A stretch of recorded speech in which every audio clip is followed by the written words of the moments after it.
आज की इस वीडियो में हम लोग देखेंगे दोस्तों फ्री में साउंड इफेक्ट और एक बेस्ट साउंड इफेक्ट हम कहाँ से लाते हैं दोस्तों विदाउट कॉपीराइट।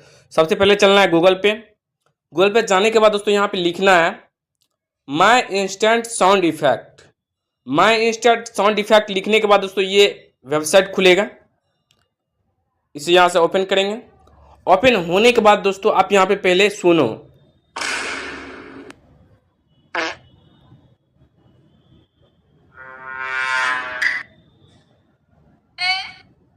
तो दोस्तों एक बेस्ट वेबसाइट है, आप यहाँ से डाउनलोड कीजिए और अपने वीडियो में यूज कीजिए। एक काफ़ी और बेस्ट है क्योंकि सबसे बेहतरीन साउंड इफेक्ट यहाँ पे सुनने में लगता है।